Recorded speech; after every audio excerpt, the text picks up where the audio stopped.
Hey legends, what an episode we have for you today. We have the founders of the biggest streetball tournament in the Southern Hemisphere, Summer Jam, on the show today, Eamon Larmon-Ripon and Daniel Ella, where we talk about how it all started, the amazing journey that it's been. It's gotten so big. They have sponsorships with Jordan, Footlocker, Red Bull. It is absolutely blowing up. They get thousands of people wanting to play in it, thousands of people turning up. It is bringing the culture of Melbourne to life. It is such a beautiful episode. We go into the ins and outs of the tournament, some of the great names they have doing it, some of the great names associated with the tournament, the musicians that they've had perform and are going to perform.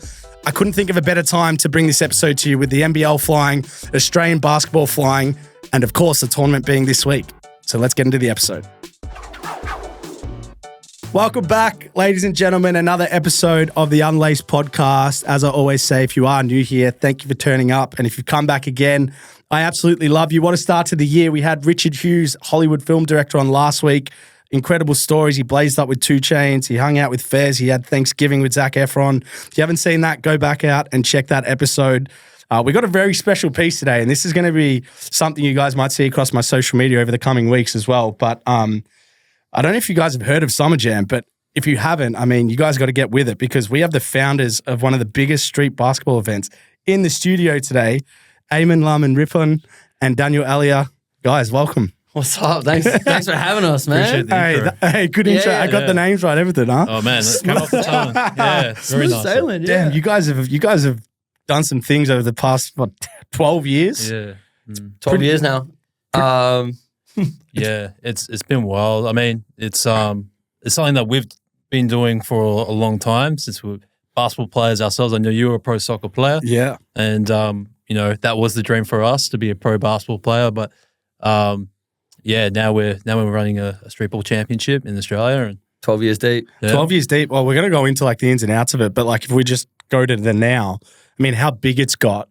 Is it like, have you guys pinched yourself in a little bit, in a sense of 100%? It's pretty crazy, man. To think that this is our full-time job and we've been given the opportunity to make it a job and try and turn this thing into jobs for other people too as we grow is berserk.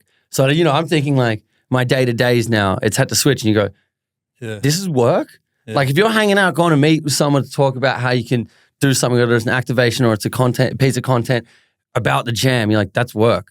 Yeah. That's a pinch yourself moment. Like that's pretty crazy. So I mean, for us, I mean, we're still driven to want to continue to grow this I mean. put Australia on the map in the world of basketball. So like, yeah, that's a big driver for us. It's like, you know, we want to talk to the world with what we're doing. And, I think that's like inherently Australian though. You want the world to know, hey, I'm here. Yeah, we're so far away. Yeah, I'm here. We can make some noise too. We're actually, we're actually good at this. So. Yeah. So, you know, I was actually just thinking as well, the correlation of the NBL growing as well. Has that helped Summer Jam too? Because obviously now the NBL is like a bit of a destination for pre-high draft picks and people that are falling out of the NBA. It's like a preference to come to Australia and play. Yeah, absolutely. I mean, what they've done in the last 4 or 5 years, probably the last 6 years, like they've grown that game in Australia, sort of put it on the map for college athletes to come and play here before they go to the NBA.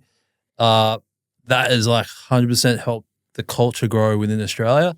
And like, yeah, like I think there's not just us, not just NBL, there's heaps of organizations pushing the game out there. And like you see it on us on the world stage, playing in the Olympics, playing in the juniors, like we're making noise. The women are making noise. Like it's cool. Yeah, definitely, man. It's growing.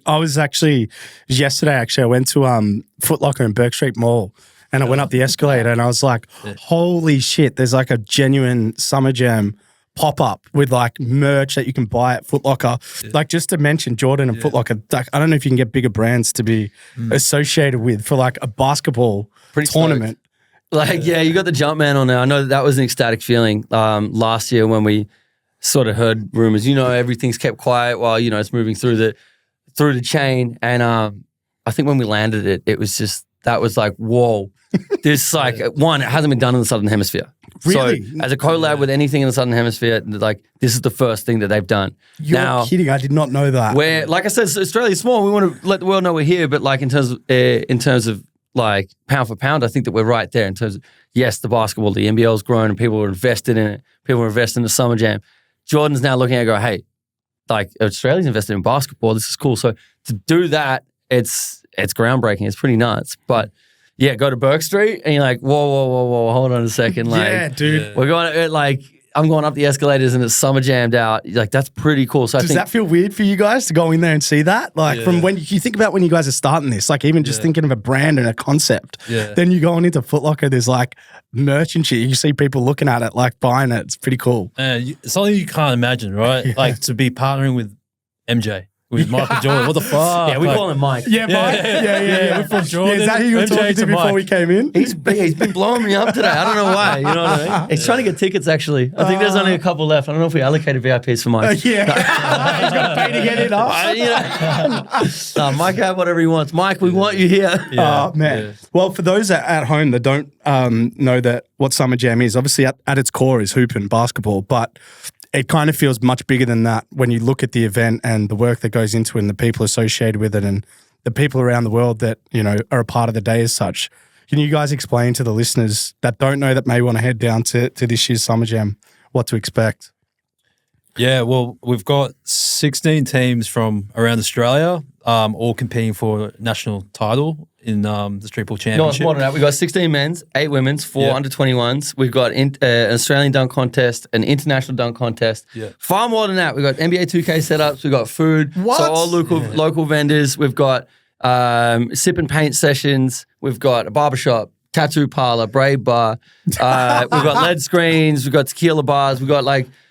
this is the works. The Sparkle Bot's going to be down there. That Footlocker activation was crazy last year. We've got our own podcasting room down there too. We've got cafes. Damn, you name it. I think at the moment we've got everything but the people that don't have tickets. So we need them. You know what I mean? But I don't know if they'll get them yet. You know, is there tickets available still? Yeah, we've got final release out. So, you know, this is first and best. All those people, all your friends that go, I got it. Hey, I've been meaning to get a ticket. Like, yesterday was the time. Where can people get tickets? We'll have a bio in the episode as well. We'll have a link in the episode. So best way is the website or through the IG link. All right, cool. Well, we'll put a link in the bio for everyone for at home for when the episode's out. It's insane just when you mention that because it's like you could actually spend a day there and like catch a little bit of basketball and have a whole lot of socializing and have a tattoo and a drink and to be fair, with like the idea behind like it growing as a festival was just us growing up in Melbourne, Australia. Like I think that a lot of things have turned. Like you look at the AO, you look at the Grand Prix, and the Grand Prix before Drive to Survive made it hot. Even here, we're still busy, but the idea of building a festival around it and why these things take off and they become like you should go to the AO in Australia and it's like this massive thing because we do like getting around to drink. We do like having food. We do like making it more than what it is. So for us, what's really cool is seeing the casual fan. Didn't even know they like basketball, rock up to the Summer Jam and they go, damn, basketball's cool. You're like, I've been trying to tell you. And then, but for them to, enjoy it more than just the sport. It's the fashion on the side of it. It's also, you can go get something to eat that you might not have had previously or, now, oh man, you can go get a Summer Jam strawberry logo. You can go get that logo tattooed on you. It's like the line is long for that too. Damn, the line is long. Yeah, I know. I see a lot of people. Have people got Summer Jam tattoos? I've got a few. Yeah, you've got man. You're ringed up for those that can't see. Yeah, Daniel's going to get his first one this year. I'll get one of my I reckon. Yeah. What? Yeah, first one. No, I've got some tattoos. Oh, right. First Summer Jam tattoo. Okay, that's big. Yeah. It's like almost Chapel Street culture in a certain parameter. Like that's you guys have been able to really make that a movement, which is cool. When I think of streetball, I want to know where the inspiration came to build this because when I always think of streetball, I always think of the New York scene and how special that is and almost how people can gravitate more to that space than the NBA in a sense because of the cultural feel, that's where people start. It's where people build a name. Like where did you guys draw inspiration from to make this thing real? New York City. Look, I think And One also had a big part to do with our upbringing, but the streetball scene represented much more than just basketball. It was also for the people outside the system. It was for the people that you could wear anything. It was for, the people that may not have come up, in the basketball world, so to say, that, was Australian basketball. So, like, the streetball scene was ideal for us. Yeah. It was like, hey, this is where we belong. You can go and play in a game that's, East VC or whatever on a Friday night with your club, but you're not getting the minutes you think you deserve, or you're not playing the way you feel free, and then you go out to Paran on a weekend. Yeah. And all of a sudden, you're a 14-year-old kid playing 22-year-olds and beating them. And you're like, okay, that's the confidence driver that you want. And that's what streetball had. There's no age limit. There's no nothing like that. And so we wanted to capture that. Yeah. And I think that was the inspiration. But yeah, New York City at the bottom of it, of being the birth, the mecca of it all. Rocker Park, like, man, I mean, Yeah. crazy. Special, man. Even the NBA players still pull up to Rocker Park and like They do. drop a dime. Yeah, KD was like there like a couple of years ago, like shooting out and stuff. Yeah. It's cool because it represents so much of what the basketball culture wanted to say. Yeah. I think that's what streetball had the ability to do. It was unapologetic, in your face. This is who we are and why we are. And like, I think the And One was definitely that. Go, no, this is streetball. In a time where the NBA was bringing in, the dress code and all that kind of stuff. They were really trying to clean it up. That's when it was like the whole like middle fingers to, everyone else being like, we're here and this is going to stay. And it sort of has stuck. I mean, once they died, it was like, okay, where can we pick up the void? But that's when we grew older. I feel like that's when the NBL also started to take back because we'd grown up. Have you guys helped the NBL, do you think? I know it may sound like an outrageous question, but like, do you think so? Because, I mean, like, stories, but like, we know. I know you got to be humble and stuff, but like, fuck that. Like, I want the real answer because, like, I feel like you guys probably have. Well, you look at the correlation of time. To be fair with you, I did see NBL doing a shoot at the peanut farm yesterday as I was leaving. So, okay. you know what I mean? Vegas pulling up. The streets, man. They called me 2 days ago. Yeah.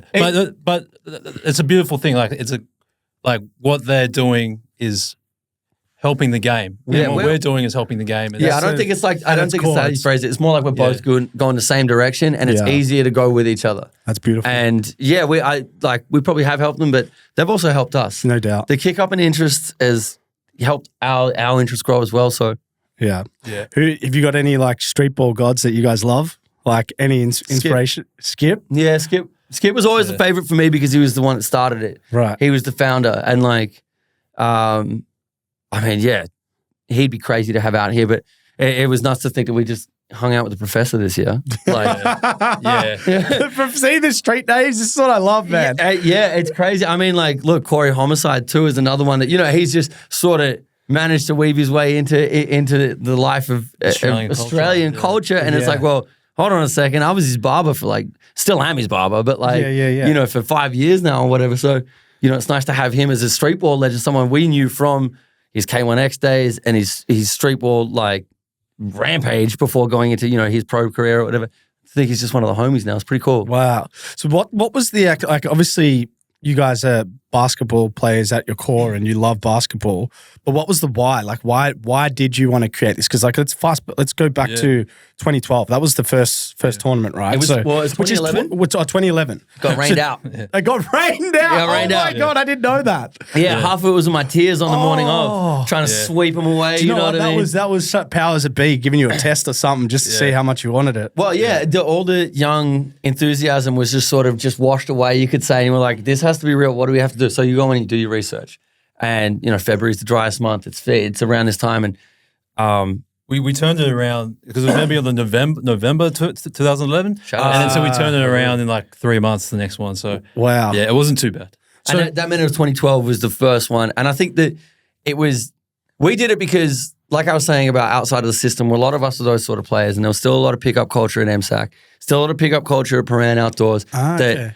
A lot of it came from probably the holiday seasons where you meet your mates at the park, you make friendships, everyone play in different teams, but you play with your mates. And you'd be like, yo, going down to the park, pick up a 4, pick up a 5.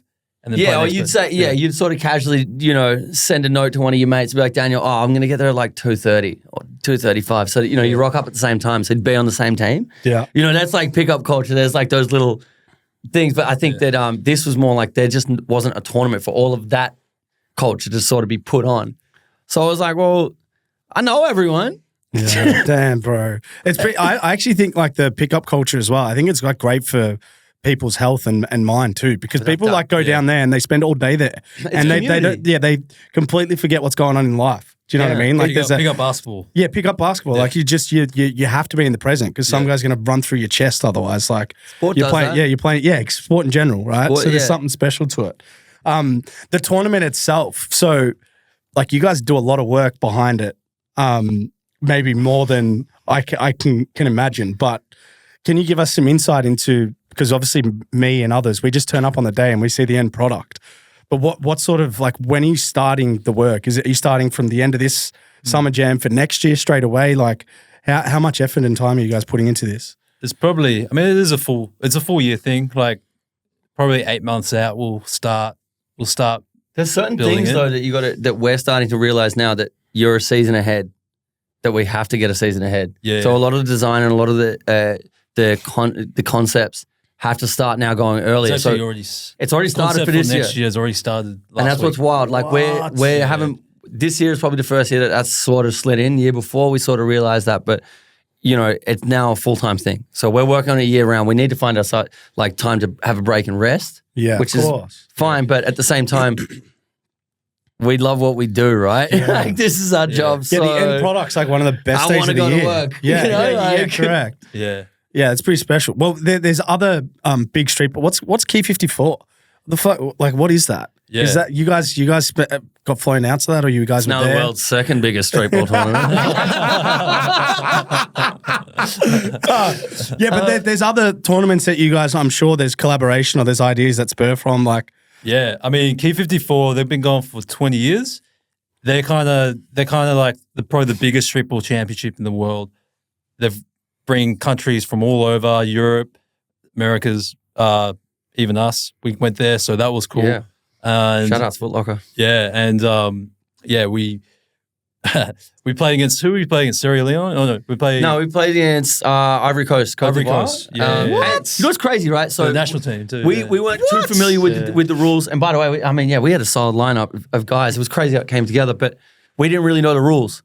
And so you get 1 20-minute game, barely a warm-up, and it was like, get out there. Was it one? I think we got 5 techs. So for those familiar with basketball rules, like a technical foul means that the other team is shooting a free throw and then gets possession. And the technical foul would occur if you were playing too far away from your man, so you can't play help defense. So if you're more than arms away from your man for more than a second, it was a tech foul. Oh, so it's like proper pickup. Very one-on-one structured, very intense. Very intense. And we played some big dudes, but like when we were looking at the Olympic qualifiers, I looked at the roster and they're all playing in the Olympic qualifiers. So I was like, whoa. That's the sort of standard you're at. The team that won it, they're called La Fusion. They had their 2 guards play on the French national team as well. And like, so in terms of the talent. The talent's insane. It's the best. It's also like, the thing about it is they match up with an American summer as well. And like a lot of the Northern Hemisphere get those opportunities that we don't. And so it does make it hard for us to bring some of the internationals like from Europe or from America to here. But, they've been doing it for 20 years where they're able to go, I got Germany, I got London, I've got Serbia. They're all coming over to play. Right. And make it an international thing. But yeah, when you go over there, like the place is littered with Key 54 stuff. And their design has always been on point.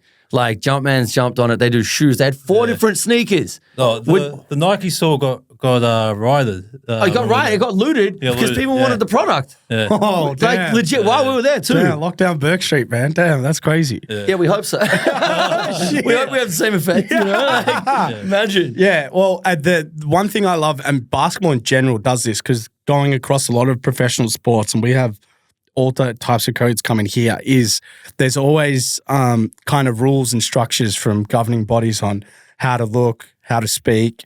Basketball kind of seems to be the most liberated when it comes to like music and culture. And you guys have definitely built that into Summer Jam. It's almost as big as the basketball in a sense. I mean, like, what would you guys say? Because I want to understand like that aspect of the event. That for me is what makes it really cool. do you want to talk about Jam TV then? Or the Summer Jam, the Jam Mag and stuff. Jam Mag. Yeah. I mean, we've The done artists that are performing? Yeah, I mean, the one thing is that when we started, it was for a basketball tournament.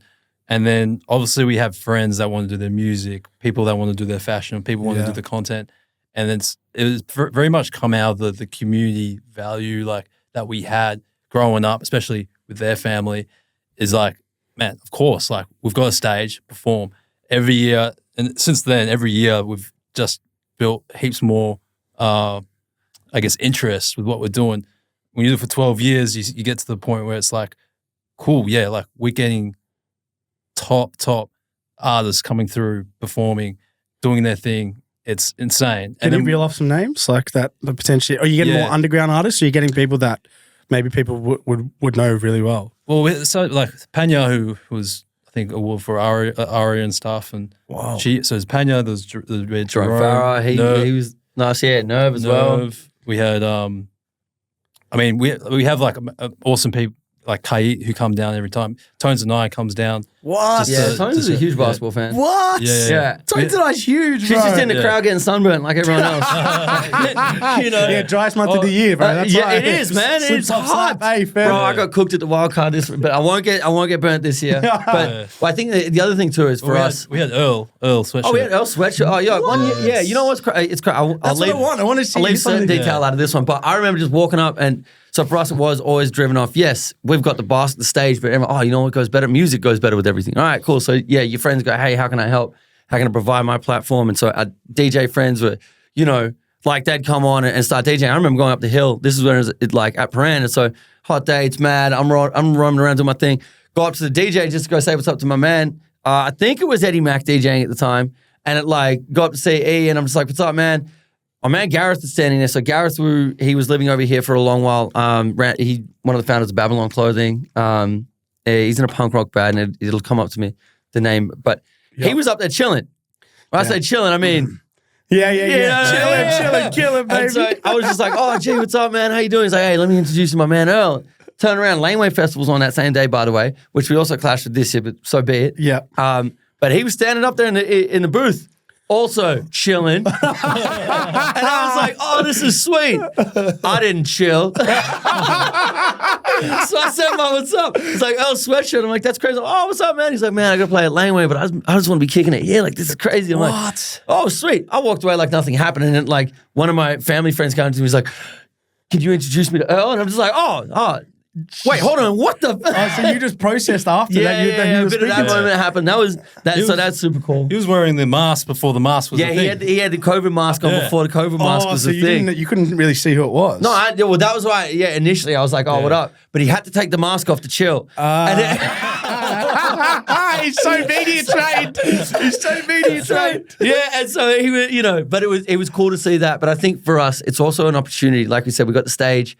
To provide our locals a chance, because at the core, the basketballers we got, these guys should be pros, but a lot of them aren't pros. Yeah. So it's their platform to show what they got, and then we can sort of do that with the music too. People that are already liking basketball, that are connected to hip hop culture, or you know, you musos that are just they know about basketball, they know about the jump man. Like, oh, that's cool. But then when they get a chance to go, hold on, this is the crowd that I'm really mess with right here at the park after this championship game's gone, because. Every year when you do tournaments like this, I mean, the South Sudanese tournament was just on recently. There was Elevate, there was Burn City. Like all the tournaments that are around, they are close. Those finals from the top four are always going to be good games to watch. Yeah. So when you got that crowd already there, and then you throw in, oh, cool, you got a performance after that?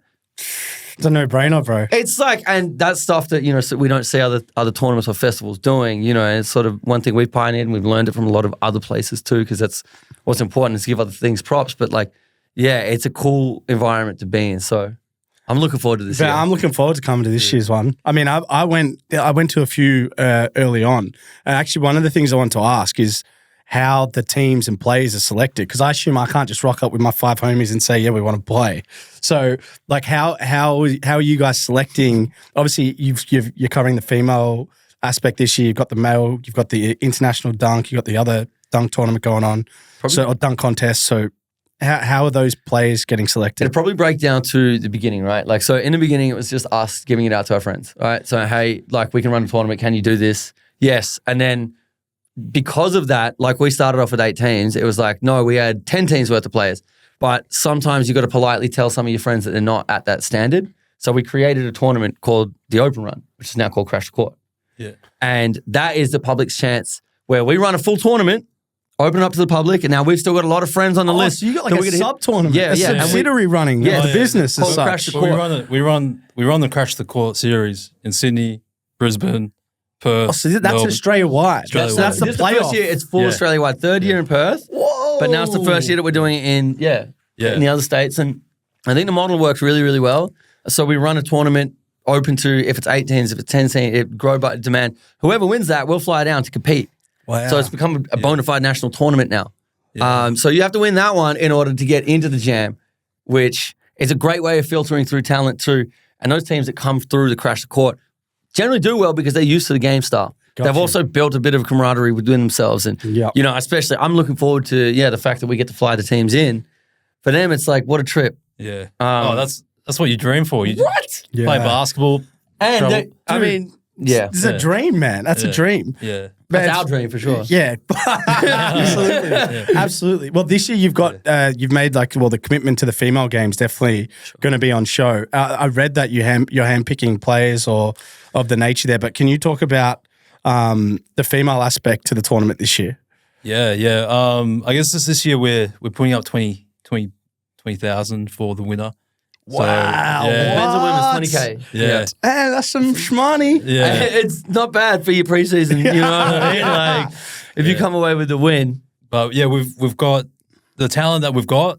Yeah, second to none. Like really, yeah. I would say it's not in terms of handpicking, but we've got a team of people that are within the basketball community as well. Like shout out to our comps team, Aaliyah, Carly, Watto, holding it down. Like that have been in and around the game for a long while. You've got scouts. We've got scouts, and then You've got scouts, bro. It's also I mean, look, that's just naturally. That's calling ourselves scouts too, right? Yeah, of course. It's just being amongst the community. But I think over the years that we saw, like I would say 4 or 5 years ago, or pre-COVID, it was really difficult for us to get female participation, and that was one thing that we always really, really wanted. So we started out with a 3-on-3, and it got to last year where I think that the awareness was there, and it changed from us chasing teams to teams. To now having too many and having to disappoint, so we might have to do a crash the court for the women's sort of thing. Oh, wow. Do you know what I mean? That's Like, incredible. That's a good problem to have. It's an amazing thing to have. So a problem. It just shows the growth of the game too, and the girls and wanting to participate. And I think after this year too, it's gonna go nuts. We're gonna need 2 courts. We're gonna need all but good problems, right? Yeah, good problem. You have to speak to the council, man. Yeah. Start getting been in conversations. Don't worry. Yeah, and it's kind of cool because all the stuff that, like you're talking about, the work that goes into it. There's a lot of things that you have to develop, but there is experience behind what we've done. We have thousands of Google Docs, where you just there's so much going on. But it's nice to know that City of Stonington were super cool. Now City of Port Phillip, they're also this is such an awesome event, and we want to continue to engage with them. So it's a really cool thing to know that, hey, 12 years ago, we were just like, we just want to do something. Now it's like, hold on a second, you got city councils going, oh, this is sick. Yeah. So that's pretty dope. The Pope now. Oh, you got to do a place for public entertainment. And I was saying, like, man, where does it stop? But hopefully it never stops, man.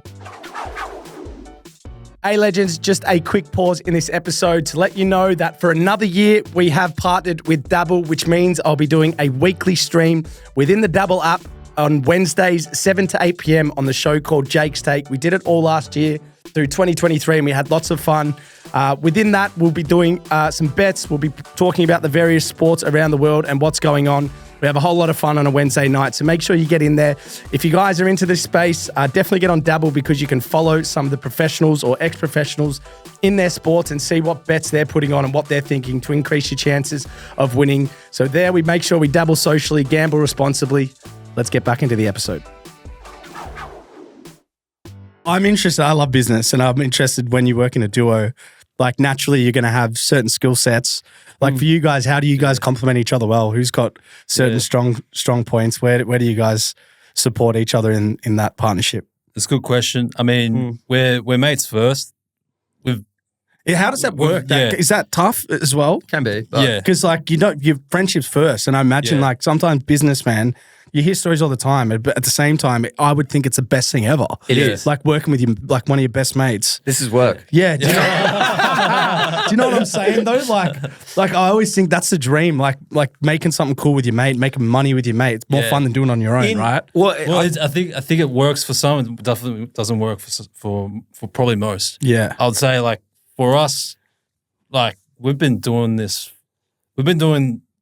basketball together for forever. 15 years prior to Summer Jam. Yeah. So there's a built relationship already that nothing, like we're a brotherhood, like we wouldn't, nothing would break it. Yeah. We're brotherhoods, and then when you're on a basketball court with someone, when you're on a team with someone, like you get that bond that you're not going to break either. Bro, but then there's 100%. for us, like we did this because we just needed to. Like I just felt like this is what Australia needed. Yeah. And we were just like, well, we're not going to chase the money. We're going to chase the thing.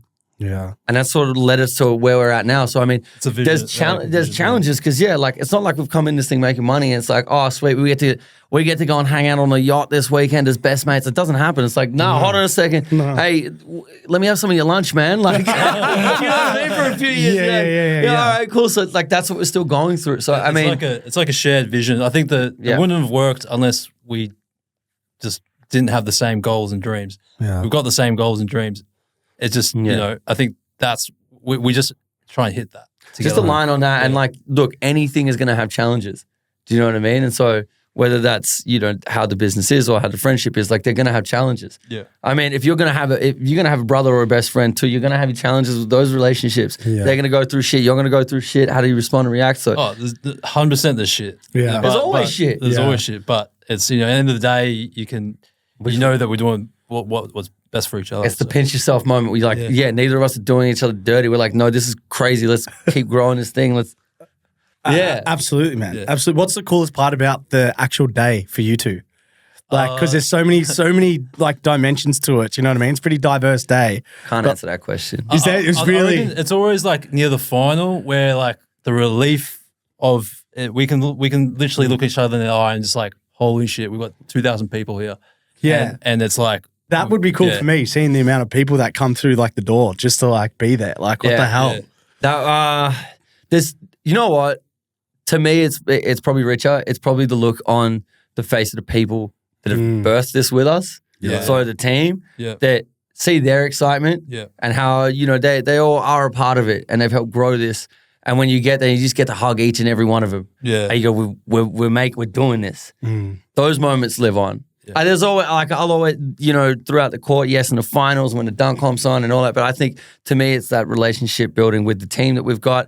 And also, you know, I'm going to see people that I haven't seen all year or in 1 or 2 years or from overseas coming down. They go, I'm not going to come down in Christmas because what's the point? I'm going to come down during the summer jam because I get to see everyone at the one time, you know what I mean, for the weekend. So you're like, you get to see all those people. It's like, look, it's like going to the club. I don't go to the club anymore because it's too loud. It's like going to the club and you're like, I don't even know who's going to be here. And then all of a sudden you're slapping fives with people you haven't seen in forever. Yeah. And you're like, yes, sick. I haven't seen you in a while. That's the effect you get at the summer jam when you just don't have to text anyone. You just know you're going to go down there. I think that's a really special feeling to me. So that's what I'm looking forward to this year because I'm like, I know I'm going to run into so many homies that I haven't seen in years. Yep. Because it's that type of culture. You can go and get something to eat. You can go and get a drink. You can just hang out with the people, that you wouldn't expect to, but you sort of now you know the summer jam's on. You can't expect to. You're like, dope. Yeah. This person's going to be here. Sweet. I know it. I don't have to text them. So I love that. Yeah. No doubt the city needed this tournament, Australia needed it, but just to go to your point before of like what was it that you saw or felt that made you realize that though? Probably just no one else doing it. Like we've been as an opportunity as well, right? Yeah, like because we've been playing at the courts since we were kids, and we would go there every holidays, play against the older guys, watching what Anwan did, watching what the States did. It wasn't happening here. So it's like we already knew what to do. It was just someone had to do it. Yeah. Okay. So you kind of had the inspiration. There was no one doing it in a sense. Yeah. Because it's crazy, like you to think about like this is like an integral part of like the year now in Melbourne. Yeah. Do you know what I mean? It's crazy. Particularly like where we've grown up in Melbourne too. Mm-hmm. It's like a definitive date in the calendar, like public holiday. Do you know what I mean? Yeah. So it's pretty cool. Hopefully one day. I love that. Yeah, it's pretty cool, but I think it was just that need, that necessity, that we needed a tournament. I just feel like we were always going to do it. Yeah, that's cool. How many people were you expecting this year? Like, what's the finger in the air sort of number? All of them. All of them. Everybody, every single. We'd probably say about 5,000, 6,000 on the weekend. Yeah, 5 to 7. And like, imagine if probably you could be. I reckon there's a lot of people that are trying to get tickets and they're missing out too, right? Yeah, well, like there's a bit of that element of like, you don't want to miss out. Well, we'll leave a limited amount of tickets at the door for the people that rock up. So, we'll keep some aside. Can you the early days, like just to go back and kind of give some depth to this, like you speak about the early days, the work you were doing, like hustling, say for money, sharing each other's lunches, all that type of shit. You're getting your friends to play in the early tournaments and whatever. But what year was it, or what summer jam was it where you're like, holy shit, this is now not just like a connection of friends tournament. This is first one. big. Was it actually? The first one, we just knew. I just knew. I just like, yes, we're on to something. That was best day of my life, man. Really? Yeah. I think the first. Well, it was the first one because from the get go. This has been like. I just knew, and I knew like it was in our blood. We just walked his shoes. Yeah. Like Shout out to Footlocker again. Yeah, no, absolutely. I think since the first one, I think it's like, all right, this is what we want to do for the rest of our lives, and we just invited our mates. Like our mates all came down and supported. But that was the thing, is the support that they gave. But our mates were, whether they're in music, whether they're in, organization of some sort, we're just like, how can I help? Yeah. Well, when did it become like a business operation then? Because I assume there was a bit of a hobby aspect and like this is a passion project. But when did it actually become like, oh, now we got to get some fucking Excel spreadsheets and Google Docs open and, you know what I mean? Like start actually having a back end to the front end operation. Well, we never went to uni for this. We just did like each year there was something. Imagine if you could. Yeah. Dude, the skills like that I wish like that I now don't think I have the patience for that I wish I had that would have helped us, but at the same time it's meant that we've grown a team. But yeah. The real life experience, what's crazy? You think that we can sign off on students for them to come and get work experience. You're like, what? That's gangster. Hold on, if someone wants to come and can you? I'm doing events management. I'm doing maybe something in marketing. Contact. Hey, can you sign off on this? Like, that, you've already been a reference for people. You're like, I will. What the? Wow, dude. Yeah. Wow, What? that's insane. I think that's just the power of just doing. Just do what you love. Yeah. One of the favorite parts of the day for me, definitely, and even from like a social media point of view that gets so much traction, is the dunk contest. Like some of the special moments that have been created, but particularly how the crowd just crowds in around the hoop and like sets that up. Like what are some of the best dunks you've seen, or the people that you've had associated with this? Because there's an international dunk contest, right? So like how are you getting those guys in? Yeah. I mean, look, we have guys that come from I think Canada, the US. We've had them from all over the world, really. Poland. Well, this year we've got a Polish guy, Chinese person guy. Got US, of course. Yeah, US. We've got some we've got some Aussies. I think it's kind of cool to throw the international flavor in there. I mean, it's hard to call back on what the best dunk was, or a best dunk contest, I guess. Yeah, that's fair.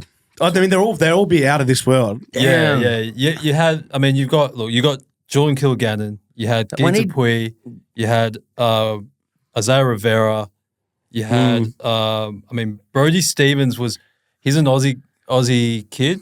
When he was 19, he drove down or flew down from Brizzy. No one really knew the hell who he was. And he just threw up a lob. And then just went through the legs, and no one wasn't even expecting no one knew it. You know what? Yeah, that probably set it off. The thrill of that. That's cool. The unknown. Of that was like, wait, what the hell? And he got it first take. Very important to get first take. But that you know what? That probably was, and that made such a sick video. So many sick angles of it. Yeah, I think that set the tone for the comp from there on, from 2016 onwards. We're like, okay, well, how are we going to up this? Wow. There's been some, Dylan Stith's dunk was probably outside the dunk contest, but that was you see some real big in-game ones, some nice in-game ones. His was crazy. I did it on a replay screen 2 years ago. Nuts. But yeah, the dunk contest is always fun. Is the tournament, did the tournament go over a few days, or the actual festival? 3 days. 3 days. Friday, Saturday, Sunday, 9, 10, 11, which is next weekend. We've only got the one court. Yeah. Now, if we had the facilities to have 2 or 3 courts, this competition would be huge. Yeah. But due to it still growing and finding space in Melbourne as well is kind of hard if you want to keep it central. And so, it's just if we had more courts, we'd have a bigger competition. Yeah.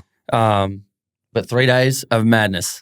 Man, it's pretty cool. I can't wait, man. I can't wait. As I said, the brands, we mentioned Footlocker and Jordan, shout out again, and their commitment to sort of grassroots basketball, obviously supporting this. But there's also some crazy brands that you've had across the last 12 years that have come through and supported it too. I mean, I wanted to maybe get you to reel off a couple, because I just want to kind of try and magnify how big this has got for the listeners at home. Probably one of them might have been when we got to stick the ESPN thing on the backboard at Paran. That was dope. Like, yeah, we got some coverage from ESPN, and that's like a whoa. You're gonna have the TNT crew out there soon, bro. Yeah, I mean, have our own TNT crew.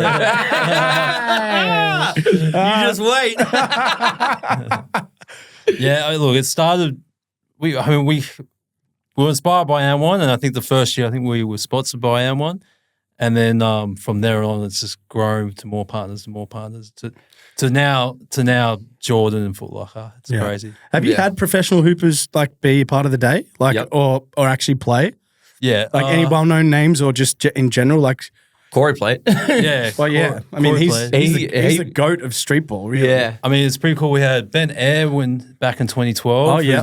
Who's now playing for Southeast Melbourne Phoenix. Yep. He played in the Junior Jam. Junior Jam. We had Kwani, Dang Adele. That young class is crazy. Yeah. Yeah.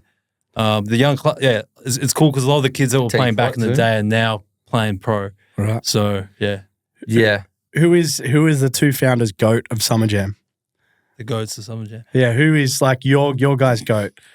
Because I love. There's only one Hall of Famer at the moment. Hey, Watto, Andrew Watson. Yeah. Watto, he's been our competitions manager from day one. Right.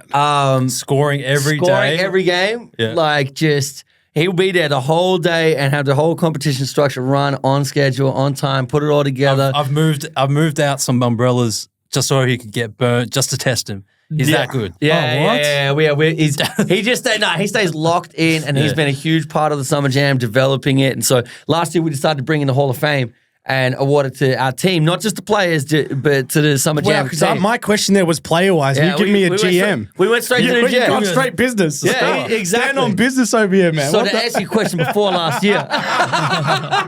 Wow. But I think it's too hard to pull a player, like in terms of, there's a few dudes that have been there from day one. You know what I mean? Like Team Brother Wolf won 4 years in a row. So who is the X factor on that team though? It's been different each year, but it's too hard to call. Oh man. There's been some dudes that have come through and you're just like, whoa, man! Like their game is just you wouldn't have seen it before. You might not have seen it in that system basketball. So it's kind of cool that you got that.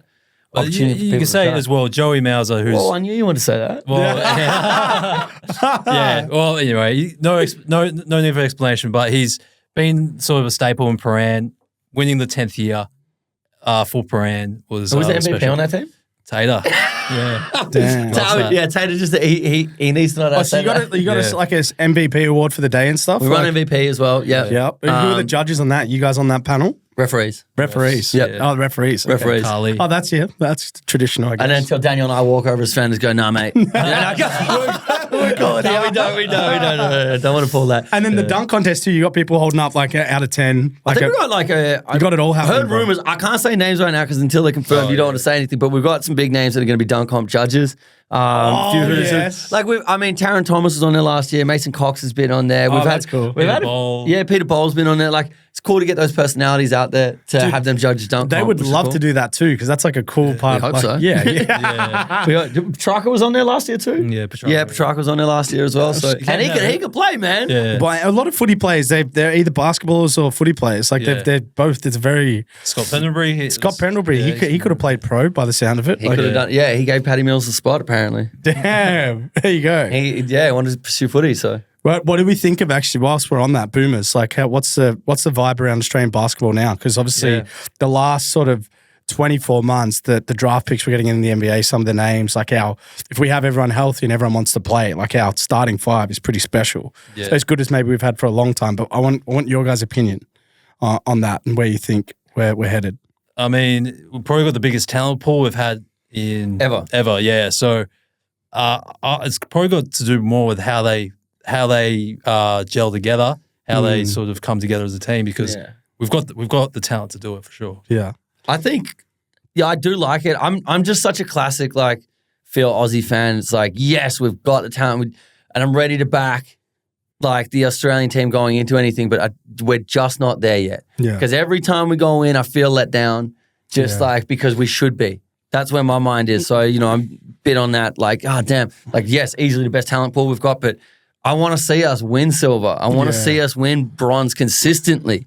I don't want to see us, go get beaten by certain teams like, that we shouldn't lose to. We should be in that conversation with America, France, with Spain, constantly. And so I think the next generation, which, the next stars and the attention NBL is getting, but the standard that you have to be to get to those levels is phenomenal. It's world class. It's a competitive, basketball's so competitive.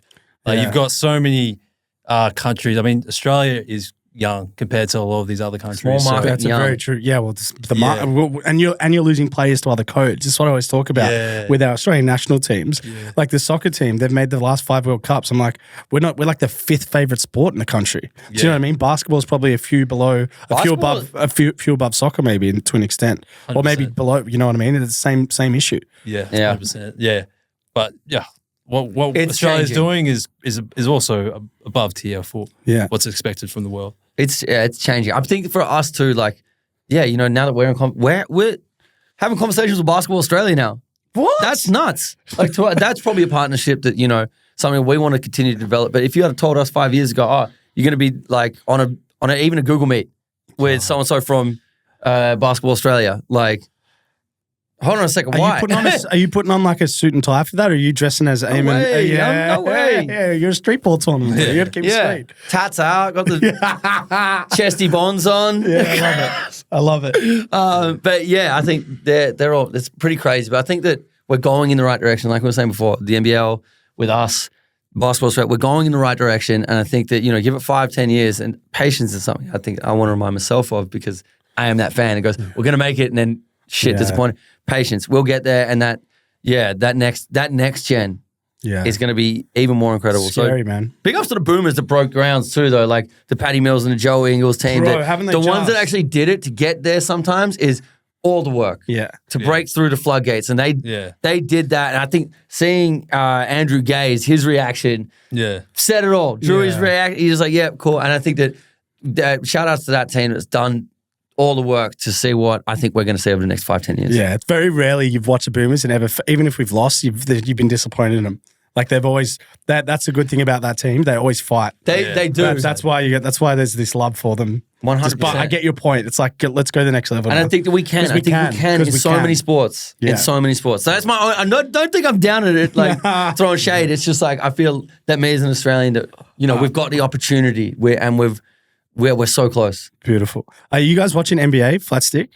Are you guys into time, what's... Yeah, well, I know, but because I got a few quick fire fun ones for you before we start to round up. But nice. I wanted to. Who's your favorite to win the chip this year? Look, I just want the underdog to win it this year because I feel like underdog. But do you think they will? I'm talking. Who you think will?